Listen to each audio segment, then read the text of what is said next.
I'm Barry Tramel, and I say that in the SEC championship game, Auburn will remain undefeated. I agree, and I think they're going to play for that national championship. From the Opepco Studios in Oklahoma City, you're watching the Press Row. I'm Jenni Carlson. Barry, this is the last hurdle for Auburn before that national championship game. After what I saw last week, I think they beat South Carolina. Well, I do too. It's going to be a good game. Steve Spurrier is Mr. SEC. He's won 6 SEC titles, including 5 in the era of championship games, so he knows how to get teams ready to play in December. But after what Auburn did last weekend, one of the great comebacks in college football history, down 24-zip to beat Alabama in Tuscaloosa, I don't think anything stops this Auburn machine. They got the bonus this week of the NCAA clearing Cam Newton, even though his family was clearly guilty of NCAA violations. So everything's working well for Auburn. The SEC has made a habit of putting teams into the title game and winning. So I think it happens Saturday. I think Auburn beats the Gamecocks. Yeah, South Carolina has obviously a great record this year. Beat Alabama when Alabama was still undefeated, and the team that a lot of people thought would be playing for a national championship. So clearly they have the talent to pull this off, to beat Auburn. I just don't think it's going to happen. I think Auburn I think it now is not only a good team, a great team, but it knows it can beat anybody on its schedule. After what it accomplished last week, that Alabama game, I mean, I just don't think that there's anything short of the bus getting lost on the way to the SEC championship game to keep Auburn from winning.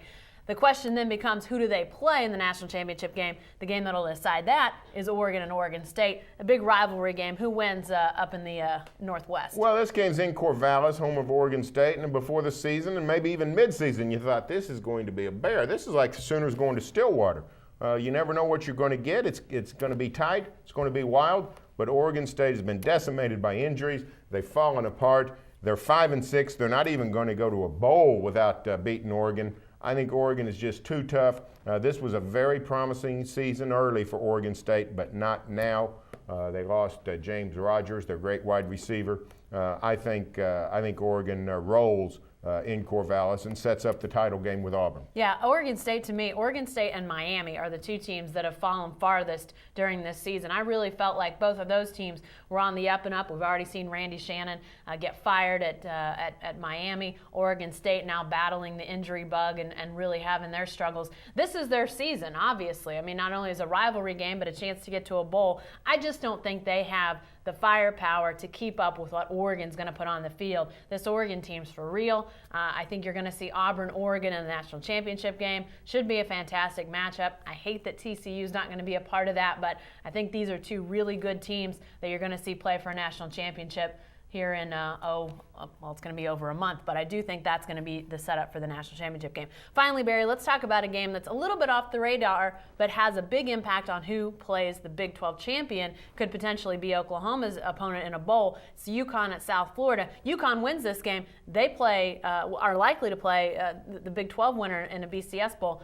What about this game? Well, this is a very difficult situation for the Fiesta Bowl because they've got the last pick. They're likely to get stuck with Connecticut. If Connecticut beats South Florida, Connecticut wins the Big East. And Connecticut's going to be 8-4 with losses to Temple and Rutgers. Might qualify as the worst team to ever make a BCS Bowl. And unless some strange things happen, Fiesta Bowl is going to get stuck with the last pick. And then it'll be a Connecticut versus Nebraska or Oklahoma, which is a very intriguing women's basketball game, but doesn't do anything for you on the football field.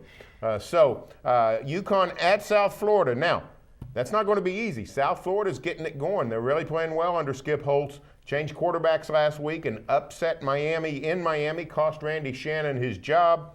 I think South Florida can beat UConn, and if that happens, then West Virginia goes to the BCS, provided the Mountaineers win at home against Rutgers, which they will. So then all of a sudden, you might get a situation where the Orange Bowl would take a jump on West Virginia and its big fan base, leaving us Stanford to go to the Fiesta Bowl. Sign me up for a Stanford-Oklahoma Fiesta Bowl. Let's go South Florida.